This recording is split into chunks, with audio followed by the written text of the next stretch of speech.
తిరుపతిలో no parking సూచిక బోర్డులతో తమకు సంబంధం లేదు, తాము ఫ్రీ జోన్గా ఇష్టానుసారంగా ఎక్కడైనా పార్క్ చేస్తామన్న చందంగా తయారైంది వాహనదారుల దుస్థితి. దీంతో నగరవాసులు విస్తుపోతున్నారు. శ్రీ వెంకటేశ్వర స్వామివారి దర్శనార్థం తిరుపతికి నిత్యం భక్తులు విచ్చేస్తుంటారు. అయితే శ్రీవారి టోకెన్లు కట్టుకునేందుకు వచ్చిన వారు విష్ణు నివాసం సమీపంలో ఎక్కడ పడితే అక్కడ 4 వీలర్స్ పార్కింగ్ చేయడం ద్వారా ట్రాఫిక్కు అంతరాయం కలుగుతుంది.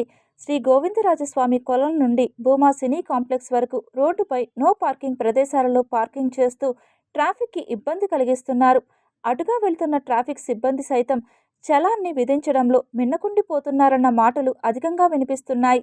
ఇప్పటికైనా నో పార్కింగ్ ప్రదేశంలో పార్కింగ్ చేపట్టే వారిపై పోలీస్ శాఖ ప్రత్యేక చర్యలు చేపట్టి ట్రాఫిక్కి ఎటువంటి అంతరాయం కలగకుండా చూడాలని నగరవాసులు విజ్ఞప్తి చేస్తున్నారు. అక్కడ అన్నీ కూడా ఎలక్ట్రికల్ బస్సులన్నీ అక్కడ నుండి నేరుగా భూమా కాంప్లెక్స్ వరకు ఆగిపోతున్నాయి. ఎందుకంటే నో పార్కింగ్లో ప్రైవేట్ వెహికల్స్ ఆపడం వల్ల 4 వీలర్స్ అన్నీ అక్కడ ఆపడం వల్ల కనీసం ఈ యొక్క ఎలక్ట్రికల్ బస్సులు వచ్చి అక్కడ ఉండడానికి కూడా అవకాశం లేనంతగా ఉన్నది. అదేవిధంగా ఆ రోడ్డు గుండా రైల్వే స్టేషన్ మీదుగా చాలామంది ప్రయాణికులతో పాటు స్థానికులు కూడా ఎక్కువ 4 వీలర్ కానీ 2 వీలర్ కానీ పోయేటటువంటి వాళ్ళు అక్కడి నుంచి పోతుంటే కర్నాల వీధి, అదేవిధంగా మా గాంధీ రోడ్డు, ఈ ప్రాంతానికి పోవడానికి సరైనటువంటి రోడ్డు అది ఒకటే.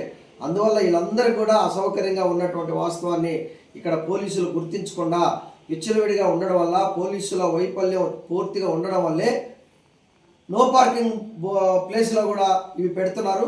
ఇది సరైనది కాదు. దీనివల్ల ట్రాఫిక్ తీవ్ర అంతరాయం కలిగి ప్రజలందరూ కూడా అసౌకర్యంగా ఉంటున్నారు.